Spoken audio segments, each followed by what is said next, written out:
Yes, good evening and welcome again to African News Review. As usual, I'm your host, Adesoji Iginla, and with me is Milton Alimadi, comrade in arms, publisher, Black Star News, journalist, explorer extraordinaire. His book, Manufacturing Hate, How Europe is demonized in the media, forms the inspiration to this program. And yes, Brother Milton, welcome to the show again. Asante Sanando. Thank you. Yes. For this week, we're how many episodes in? More than 30 episodes in now.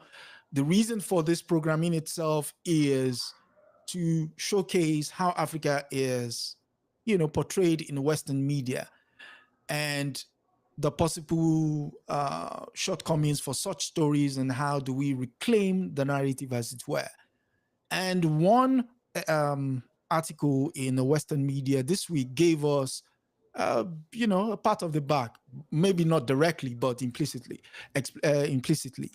And what do I say? We go to The Guardian for the first story of the week, which says, and it's titled, Negative Stereotypes in the International Media Cost Africa 3.2 billion a year, a report has found.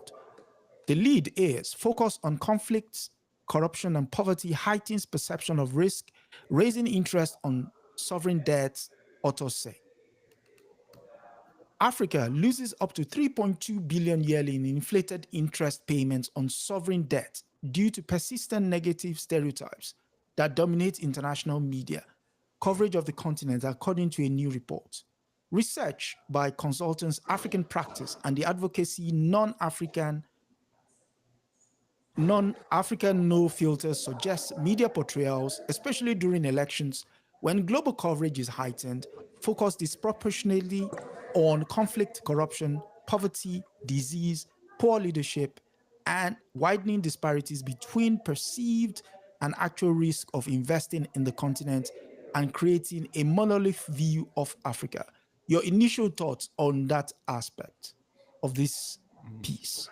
All right, it's interesting. Mm-hmm. It could have been done, differently with the framing. Okay. Because first you have to ask the question, which is the big question. Where does Africa want to go? You and I, the reason why we do this show is related to the subject matter that this article is dealt with. Correct. But I think the subject, the framing is too narrow, right? Mm.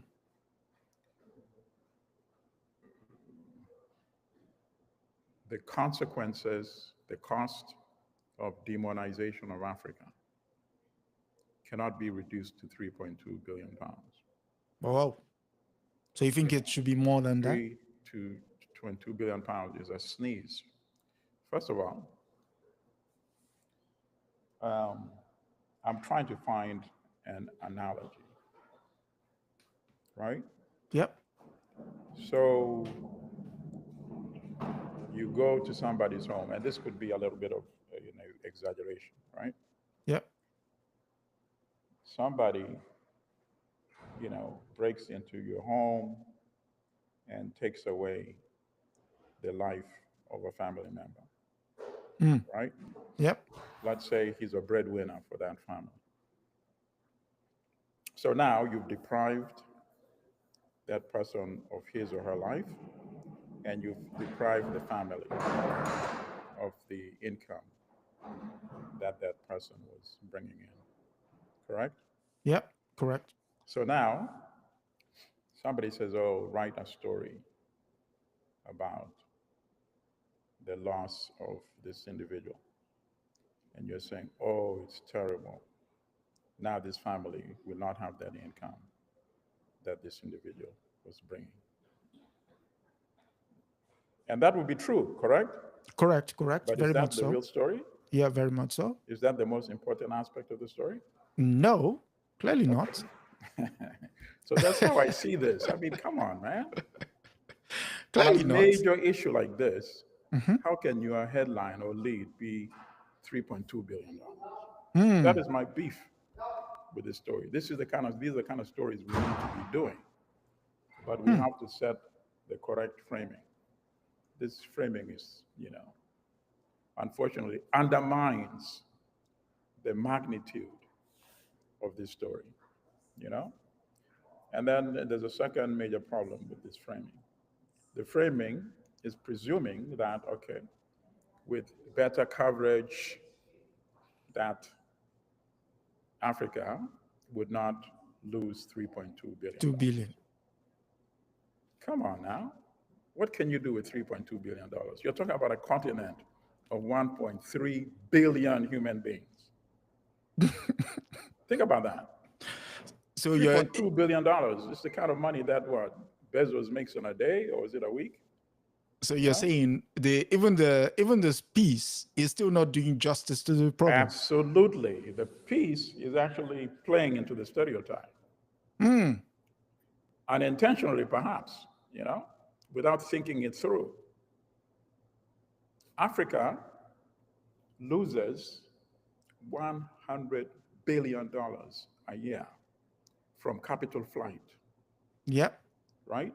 Yep. From these accounting mispractice by these firms, right? True. True. True. True. Um, there's a very interesting film. I think it's called um, uh, "Why African Poverty," something like that, and it involves how these Western companies steal money from Zambia with their trickery in the type of invoicing, how they're doing it, accounting mispractices, right? Yep. So you're telling me that you're going to headline a story about an entire continent with $3.2 billion? On a paltry 3.2 Think about billion. that. So the story is framing. Unfortunately, they have the correct idea on the type of story to do, but the framing really I found extremely disappointing. Let me read another part. Maybe that might paint a better picture. Though I doubt it. But Mm. so we've always known that there is a cost to the persistent stereotypical media narrative about Africa. Now we're able to put an actual figure to it, said Moki Makura, executive director of Africa No Filter. The scale of this figure underscores the urgent need to challenge these negative stereotypes about Africa and promote a more balanced narrative. So is Moki doing a He's just disservice to confirming what I just said, you know, by referring to the scale of this figure, meaning he's suggesting that it's a humongous amount. Mhm. And I'm telling you, it's a paltry sum Hmm. because capital flight alone cost the continent $100 billion, Hmm. right? We're talking more than 30 times the amount that this article is headlining. You see? So we So, need to hmm. have the correct value of Africa in our minds when we are doing stories about Africa, even we as Africans, Hmm. you know? Okay. And So then it go ahead. suggests that if the cost of borrowing Yeah. from these same sources were $3.2 billion less costly, then we would benefit from this borrowing, correct? Correct. Which is another fallacy, of course. You know, we borrow and we do the same things with the money that we are borrowing, which is not Hmm. taking us anywhere, meaning we need to borrow some more. Which is, it's almost like a dog chasing its Of own tail. course, absolutely. And that's why Sankara was saying no. And these guys, they will not go after that for story like this. But Hmm. Sankara was eliminated because he went to the essence, not the superficial. The essence is that we don't need these types of borrowing in the first place. So where do you You think see? the motivation for typecasting Africa comes from? Oh, of course, it's for economic gain. Hmm. It's for to continue exploitation. So I'm not criticizing what they're trying to do. I'm criticizing the framing. We need more articles such as this, but properly framed.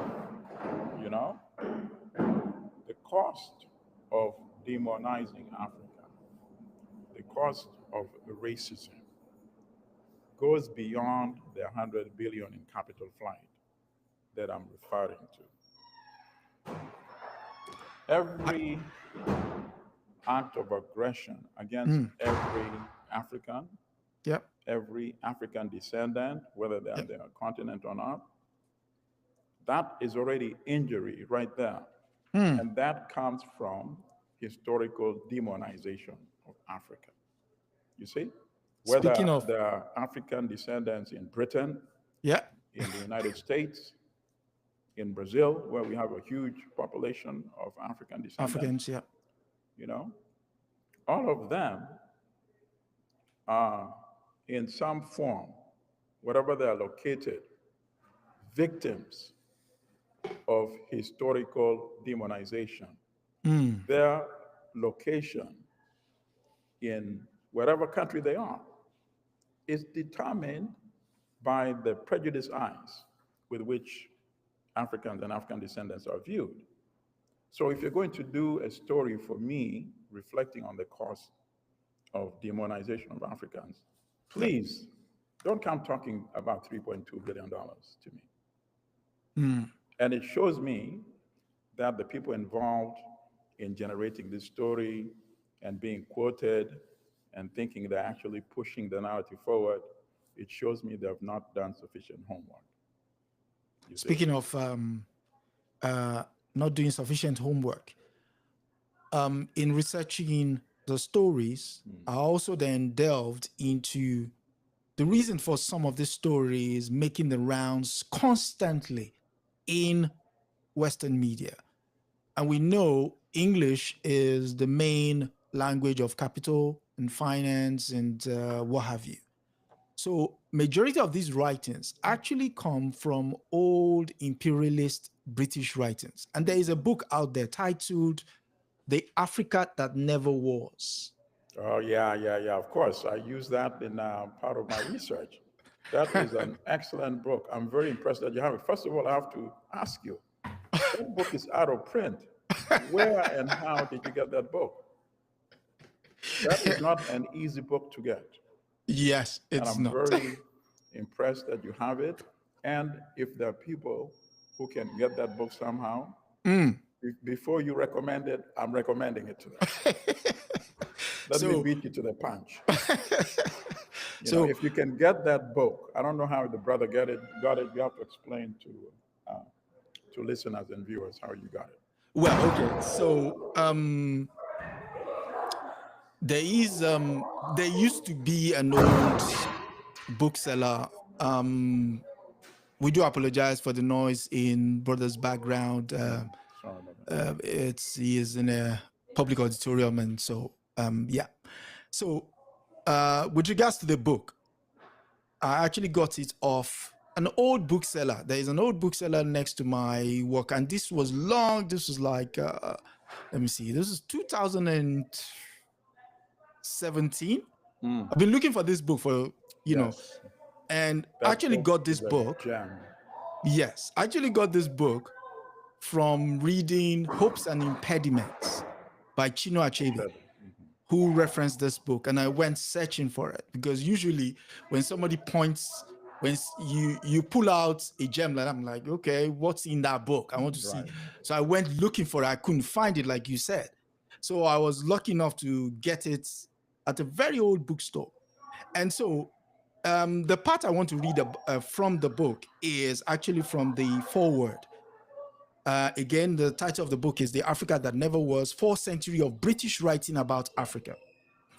And it goes into, it says, It is a truism of intergroup relationships that subordinated groups tend to see themselves as they are seen by those who dominate them. Right. And then he quotes Fanon. Frantz Fanon observed that the victims of colonialism tend to value themselves in terms of views laid down by imperialists and the fact that Negroes have generally accepted and internalized such aesthetic Yep. standards. Yep. That's the best description, the best characterization that you can get anywhere. That just Hmm. boils down what I've been saying in these two or three sentences that you just read. And that Hmm. is part of our problem, you see? Yeah. So even some of us who are trying to do the right thing, you know, we limit ourselves in terms of our vision, Yeah. in terms of, um, our possibilities, you see? Hmm. Yeah. So think. Yeah. So the people involved in this story, they're heading the right direction, but encourage them to have a broader, Look. vision. Right. Hmm. Yeah. Okay. So thinking of looking at things through another lens or asserting one's agency. For our next story, we go to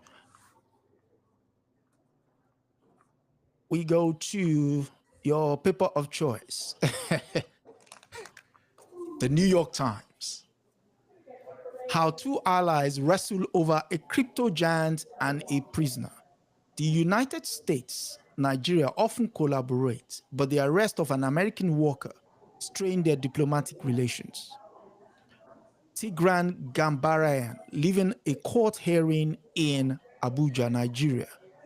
In April, his release came after months of diplomatic pressure by the United States and in return for promises of an improved partnership with Nigeria.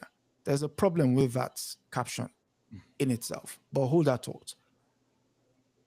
The reporters who filed this report are Julian Ebans, David Yafebelani, and Emily Fleeter.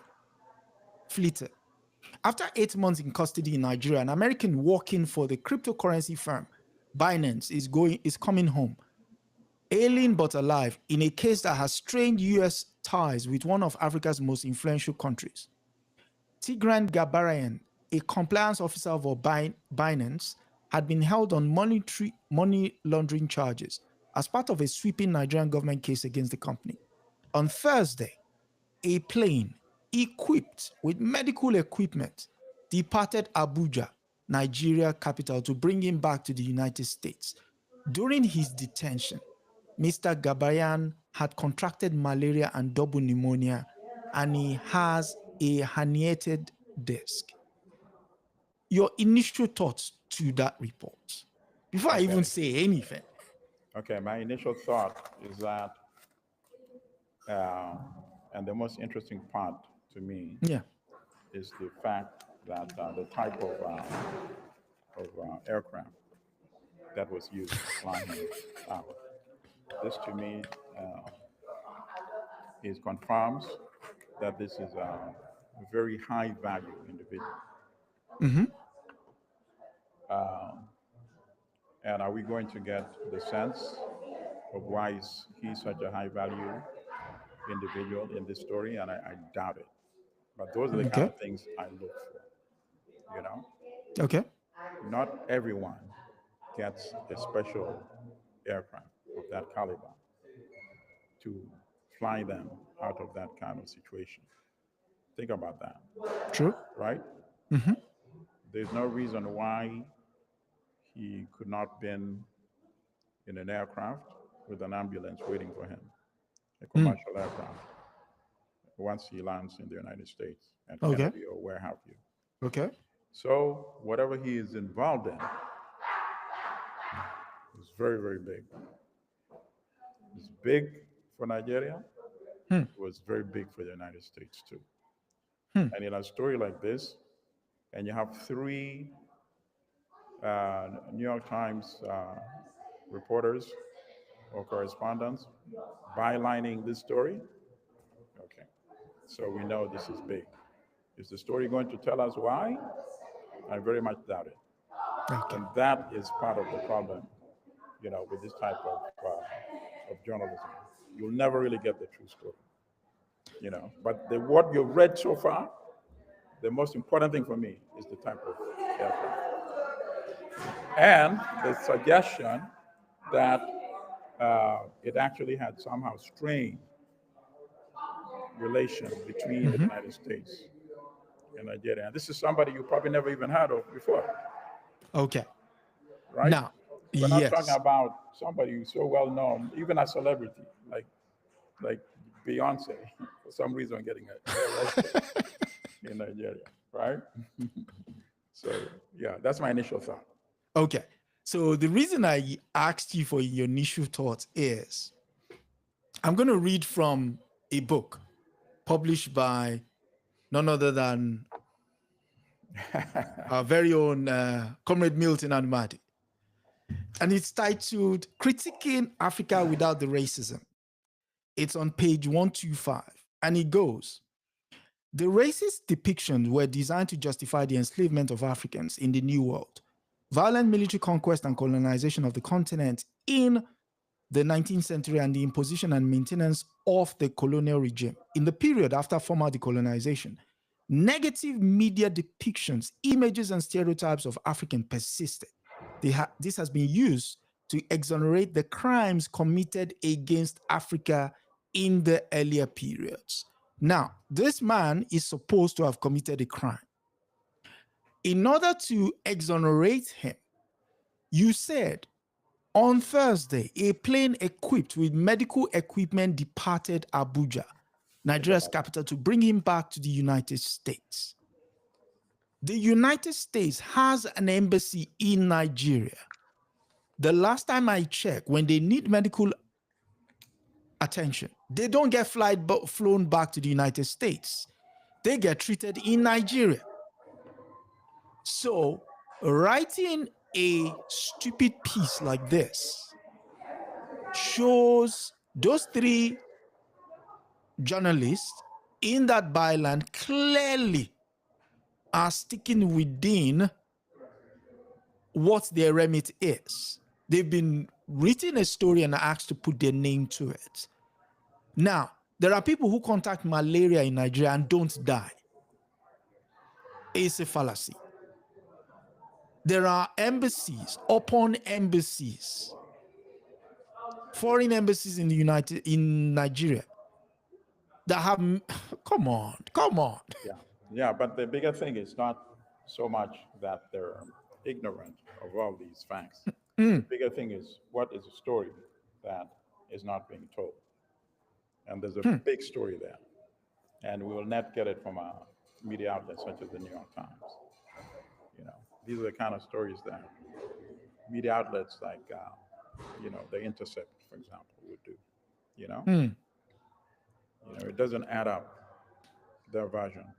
And that's not to suggest that the reporters don't know the bigger story. You know, So the you think bigger they're question just, is what will the structure within which they work, what version of the story will they allow to be published? You know, and that is a sad state of affairs. When it comes to corporate media, you know, they are part of the problem, part and parcel of the system, unfortunately. You know. oh, what a shame. Hmm. So, I mean, it's anytime you hear pieces like this, medical stuff, I'm like, what? Yep. Yep. As if Nigeria does not have a place that you can treat somebody that has malaria or a herniated disc. You Okay. know. And pneumonia. Yeah, and pneumonia. Yeah. But this is a high value individual. What he knows is of the utmost importance. So Both it because needs to be flown back. Nigerians found out what he knows. And the United States, of course, after Nigerians found out, also realized the Nigerians know what the United States know about this individual and the company and the company's activities, you see? But that is not going to be published in a media outlet like the New York Times. You can only have it in a media outlet that is willing to rock, the establishment. And when you're part of the establishment, you don't rock yourself. Mm, mm. Anyway, and what do you think the fallout of this would be in terms of diplomatic relations between Nigeria and the United States? Oh, none. They've already resolved it. There will be none. There already, whatever negotiations were going on in the background has already been resolved. Hmm. The Nigerians asked for something, and they got it because the guy was released. Wow. Mm-hmm. And so they've got their It was assets of back. such high value Yeah. that the negotiations took, what did they say? Was it 8, 9 months? Yeah. Or 8, 9 months. Yeah. whatever period it was held for, you know. So definitely the Nigerians got something out of it. Did they get enough? Well, that's up to their assessment, But they got something. Otherwise, they would have held him longer. Yeah. So now the story, the public relations story, is that he was released on humanitarian grounds. That Yeah. could have Of been course. done at any point, Of course. right? Of course. Of course. But something was concluded. Some agreement was, concluded between the two countries. And it was decided that matter Yeah. has run I its mean, course. what that company obviously is capable of doing, and what it did, is of such significance that it was negotiated at the highest level of government between the United States. And eventually, maybe the story will come out in some other media outlet. We'll see. We'll see. And talking of compensation, we go to the Commonwealth for our next story, which we find in the BBC, from the BBC, the British Broadcasting Corporation. What form could reparations take for slavery? What form could reparation for slavery take? James Landell, diplomatic correspondent, writes, and with Maya Davis. Calls for the UK to provide reparations for his historical role in the slave trade has reignited ahead of a meeting of Commonwealth on Friday. While Sir Keir Starmer, who happens to be the UK Prime Minister, said reparatory justice will not be on the agenda, Commonwealth leaders have defied the Prime Minister and plan to move towards a meaningful conversation on the issue. The UK has long faced call to provide reparations for its role in the Atlantic slave trade, which saw millions of Africans enslaved and forced to work largely on plantations in the Caribbean and the Americas. For the Chancellor told the BBC that the UK would not be paying out reparations, but might be other forms of reparations to consider. How likely is it that the UK will commit to them? Your initial thoughts before I move on to the next part. Well, obviously, this is a topic we've discussed before. This is a perennial topic that won't go away until there is some sort of movement toward resolution. Obviously, it's encouraging when you see it now covered on a more regular basis by major establishment media, such as the BBC. And if you notice, and somebody could probably do an analysis and look back, we're now in 2024. Yep. Look back at how this subject was covered, let's say 20 years ago. Let's say even as recent as 10 years ago. I mean, there's nothing dismissive, well, not extremely dismissive about this issue, anymore.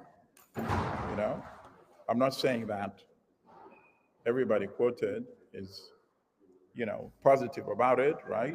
But at the Yes. same time, it's not dismissive. Nobody's saying this is preposterous. This is outrageous. This is mind-boggling. How can anybody be talking about reparation? So that's why I'm suggesting that if we go back like 20 years, we'll probably notice a qualitative difference in the tone of the coverage of this subject matter. And just intuitively, I'm willing to suggest that the tone is much more suggestively uh, progressive relative to how it had been covered in the past. So that in itself, you know, is encouraging because they're saying, okay, the prime minister is saying, no, we're not going to do this. But then the sentence follows very quickly that there might be other forms of repression. So nobody's dismissing it, you see? Yeah, yeah. So to me, that is a sign of how much progress has been made over the years regarding this very important subject. Okay, I'll continue. Um, so, giving some background to the long-running saga of reparations, from 1500, the British government and the monarchy were prominent participants in the centuries-long slave trade, alongside other European nations. Can you see them trying to pass the bulk here? Britain also had a key role in ending the trade, though Parliament passage of a law to abolish slavery in 1830. As part of that law, British plantation owners were paid for the loss of their slaves to the tune of some 20 million back then in in 1830s. Okay, that is something that should have been elaborated because if you're talking 20 millions, at that time, Yeah. at the very least, an article like this should give us an estimated value of what that amount is today, you know, and not just leave it hanging there because obviously 20 million is very insignificant, in today's terms. So you have to factor in what it was, in 1833 dollars or pounds. How much would that be today? Right, so that was a glaring omission. But I please must continue. also go on. Continue. I must also stress that when it says Britain also played a key role in ending the slave trade, Right. that in That's the itself, other piece I was going to get to, but go ahead. go on, if you go on, All right. go on. Obviously, it makes it appear as if there was some change of heart for some reason. But the reason why that was done Yeah, was because slavery was now becoming an impediment to the growth of capitalism. Capitalism wants to be able to hire labor. And you can't have labor if some plantation owner is still practicing feudalism yeah, by yeah. holding people on plantations. No. The capitalist class, the rising bourgeoisie, did not want that. They wanted to be able to hire labor for cheap in their factories. And that is why Britain abolished. So So, that needed to be yeah. elaborated as well. So, a backdrop to that would be Chancellor Williams' book. I say Chancellor Eric Williams' book, Yes, from absolutely. slavery to capitalism. Slavery and capitalism. Slavery and capitalism. Yes. So, again, that line there, Britain also had a key role in ending the trade through Parliament passage of law. That would be nice if that were true, because actually there was a group called the West Indian Interest who made it their job to ensure that not only was the passage of that law delayed, but also the fact that they got compensated was made by the West Indian interests, obviously politicians, the church, and even some business people. For those who might want to read more on that, there is a book by Michael Taylor titled The Interest. And it goes into how the British establishment resisted the abolition of slavery. And when we say West Indian interests, we should Yeah. make sure that listeners realize that we are talking about Europeans. Thank you very much. West Indian, because sometimes they may mistake it and think, oh, we are talking about Africans in the West Yeah, Indies. in the Caribbean who resisted. Yeah. So we're talking about the moneyed class in Europe.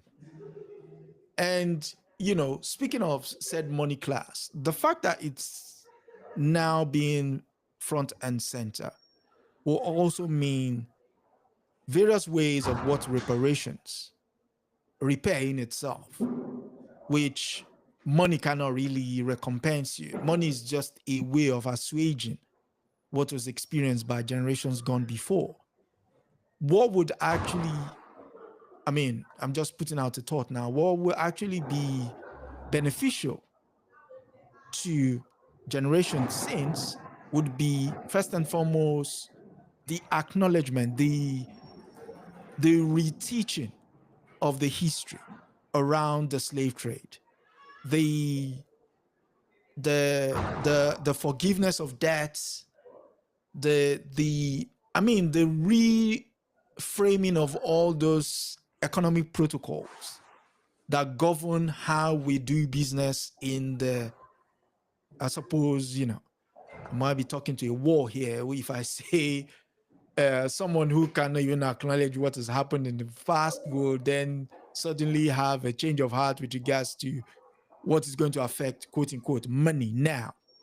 So, but still, in order to actually have true justice, one needs to have that put before everyone so that we understand where the play is. What do you say? Well, they won't do that because once you publicly acknowledge and apologize, Mm, then you're obligated. You're, you know, you're agreeing and admitting pretty much that you were involved in committing that crime. So you can't acknowledge and say, okay, the buck stops here, mm, and then say, nevertheless, this is the end of the conversation, you see? And mm. that's what they don't want to do.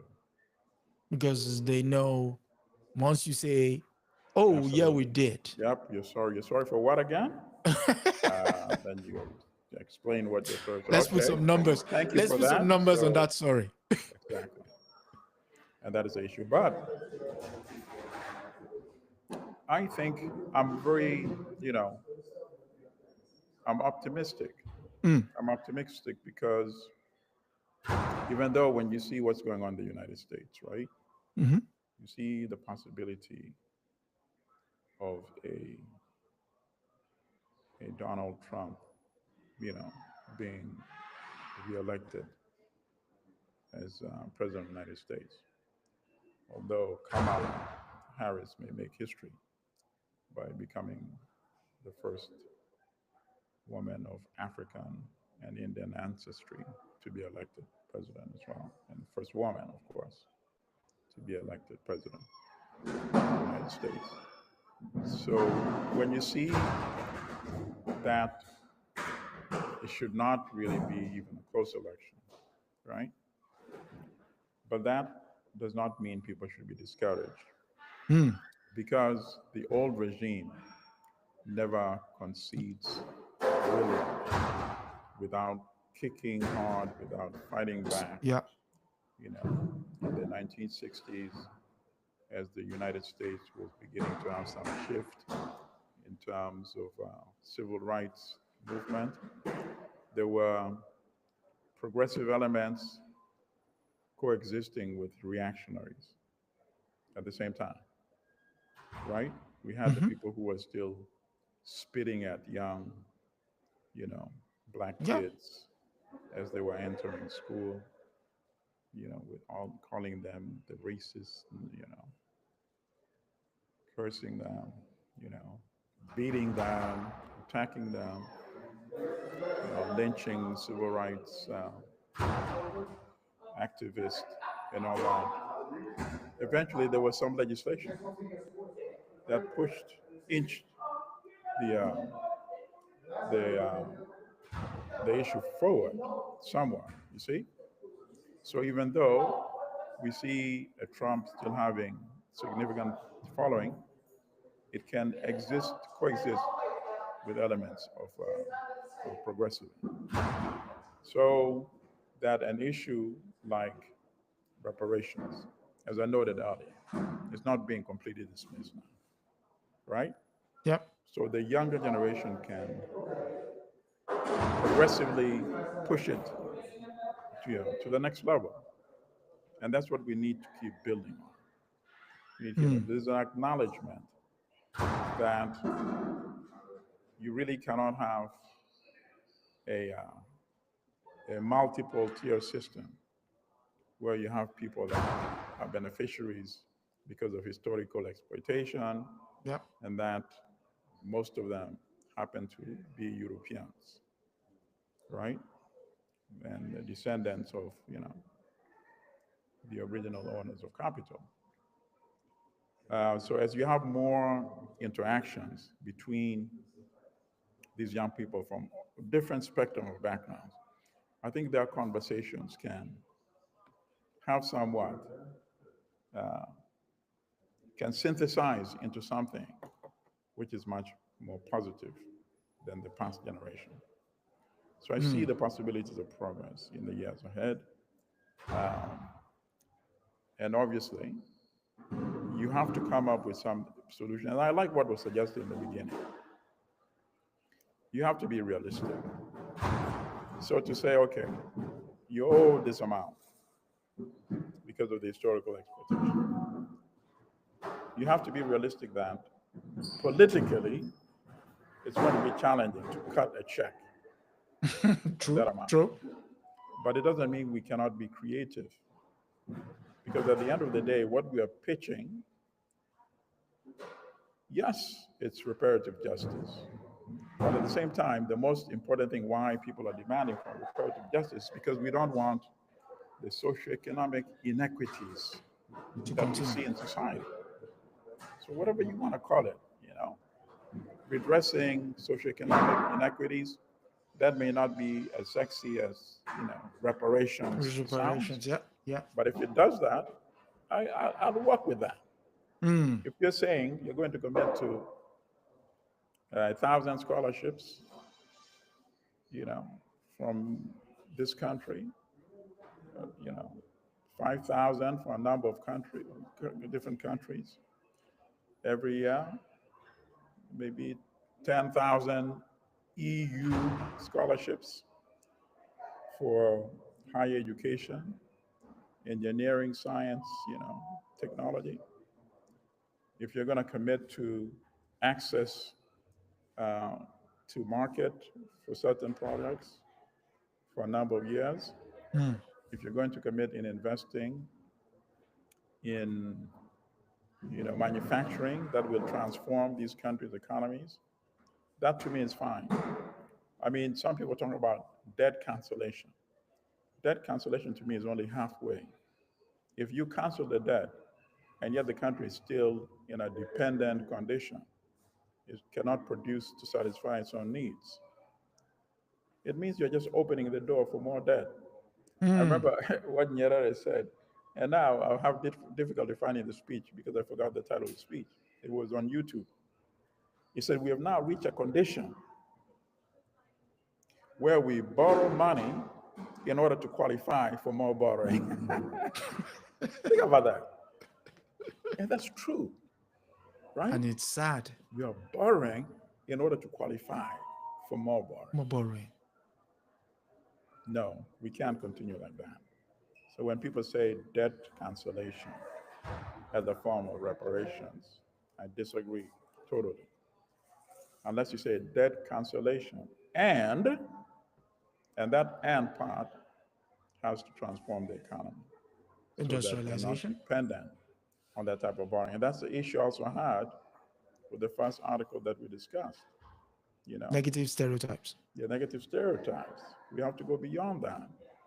Even if the negative stereotypes were eliminated, and now the cost of borrowing becomes cheaper, it's not $3.2 billion more as you're reporting, Mm. so what? So what? If you still need to borrow, then obviously, It you're defeats not the telling me purpose of. anything of significant interest, you see? Mm. Yeah. Mm. Tell me how we can do things so that we don't need that type of borrowing. Yeah. Speaking of a type of borrowing, someone who borrowed something has decided not to return it. We go to Dutch Vella for our next story, and it's Germany, should Germany return Nefertiti's bust to Egypt? The story is filed by Stuart Braun. An Egyptian archaeologist has demanded the repatriation of the iconic bust of Queen Nefertiti that was shipped to Berlin over a century ago. German officials insist the sculpture will stay put. Nefertiti is likely to remain, this is the sculpture we're talking about. Nefertiti is likely to remain in Berlin unless it can be proved that she was taken from Egypt illegally. She has an estimated value of 400 million euros, about $433 million, and is a jewel in the crown of the Egyptian antiquities. Yet, a 3,370-year-old bust of Queen Nefertiti has been in Berlin since 1922. Pressure is now mounting for her to return home. Zahi Hawass, former antiquity minister of Egypt, began lobbying to repatriate Nefertiti before the protest that toppled Hosni Mubarak in 2011.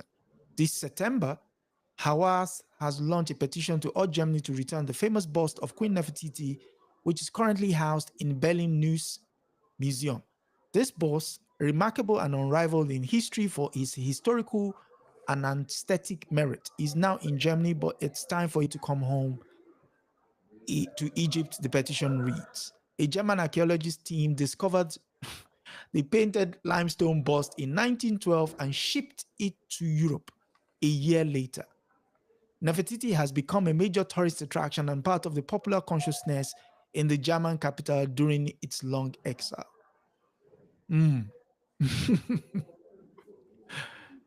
Please do. Right. So first of all, the headline alone is problematic, right? Should Germany return? Of course. So the headline framing it as if this is an issue of dispute. You know, it should be a question of when, how, and under what circumstances, right? Or even a better headline would be Egypt seeking return In talks. of stolen uh, Nefertiti bust, something like that. Egypt demanding, you see? Yeah. But this equivocation, should Germany return, to infect some readers With a justification. with the justification, or to share their own biases and influence readers. You see, framing is very important, how you frame narratives. And obviously, the headline is trying to help um, the Germans who don't want to return this by saying, as if there's some choice. There's no choice behind it. It's just a question of when the Egyptians will be able to exert enough pressure. We're not in the 1950s or 1960s anymore. These things are now commonplace in terms of returning plundered historical assets. Artifacts. Yeah. And that's what's going to happen. And then the other term that's used in what you've read so far, discovered. This is the same thing as discovering the source of the River Nile, Lake Victoria. It's the same thing as discovering a mountain in Africa. So I would urge the good people in this media outlet to,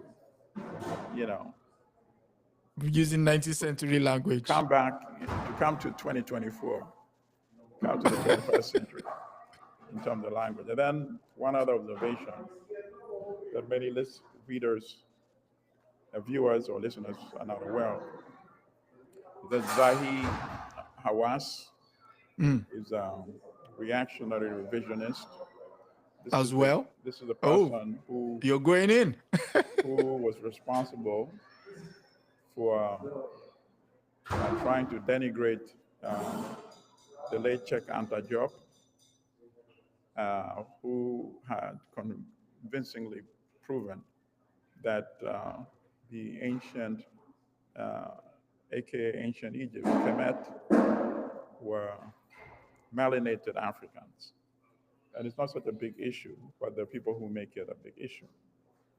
You know, Hmm. there were melanated Africans who look like, you and I. And that's not taking away anything from anybody else because historically, everybody was melanated at some point Yep. before, our ancestors from way, way, way, way back then left the continent. They needed melanin to survive uh, in the equatorial sun conditions. So we are all the same. But, Zai Hawass was responsible for undermining Chekanta Job, responsible for, when he wanted samples of tissues of Yep. royal Egyptians, because he had used samples from so-called commoners from back in the day, from Kemet, Hmm. tissues from mummies, to prove that the melanin content. Hmm. Yeah. So before Comrade Mitzi rejoins, the the are you back? You Yeah, froze a bit. yeah, he wanted to do the same experimentation, Yeah. tissue samples of royal, On the and he was mummies. denied. He was denied by this same Hawass. So people, I just wanted to put that out.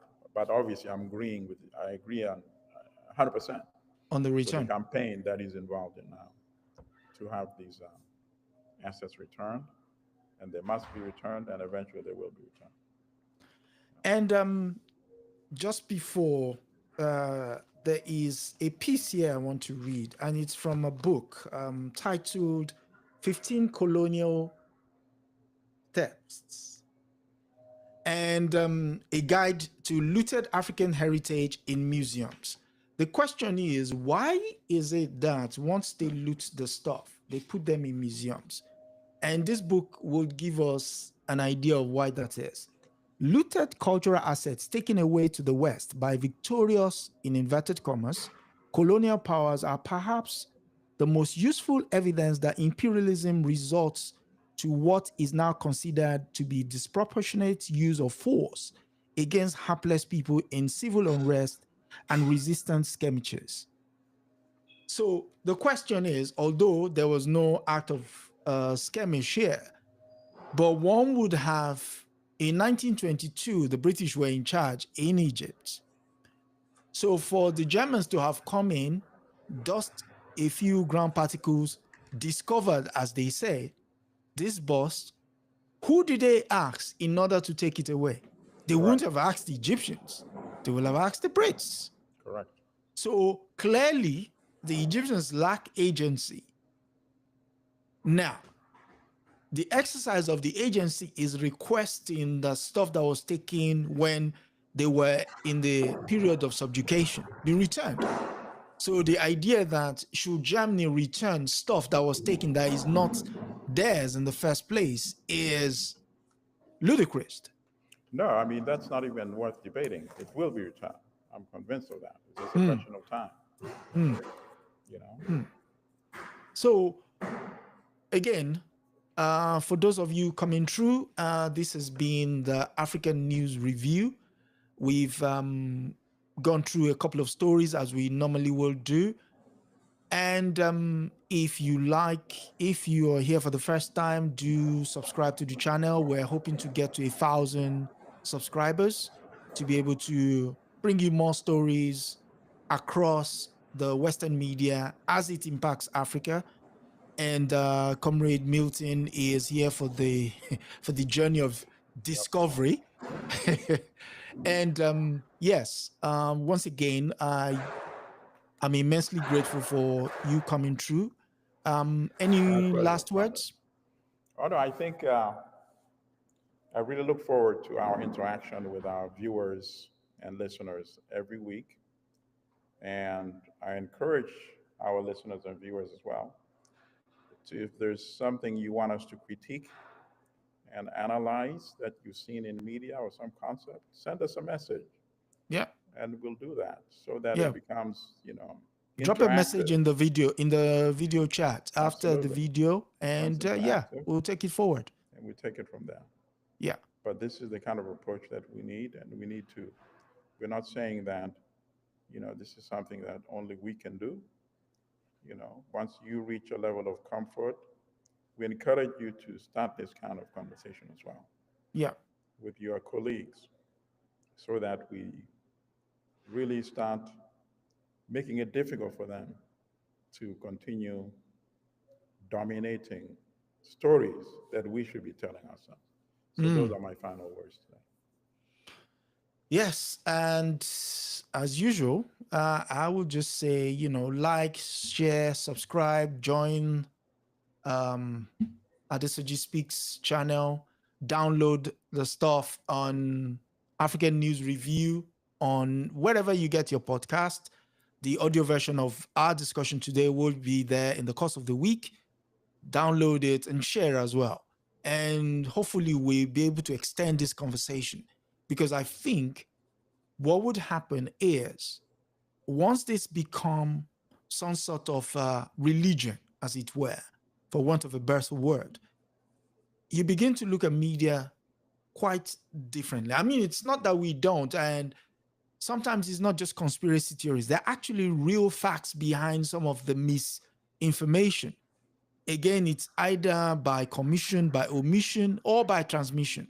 But this information is modeled up in such a way as to suppress what is the actual truth behind the stories. So we've done what should be the cost of negative stereotypes.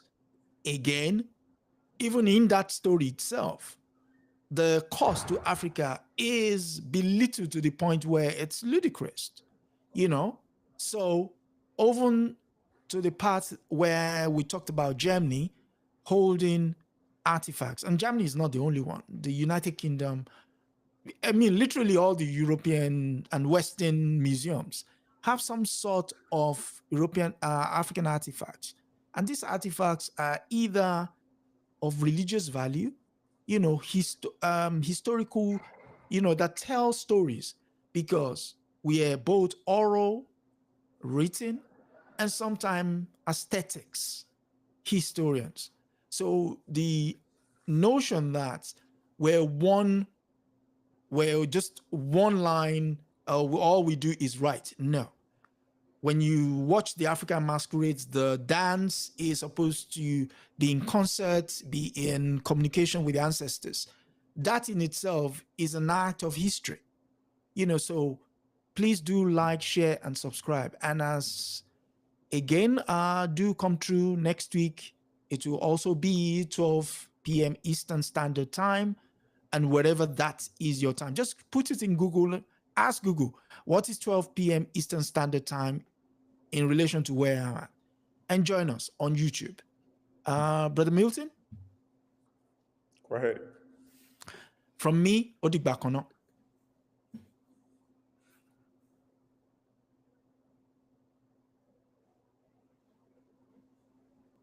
Yes.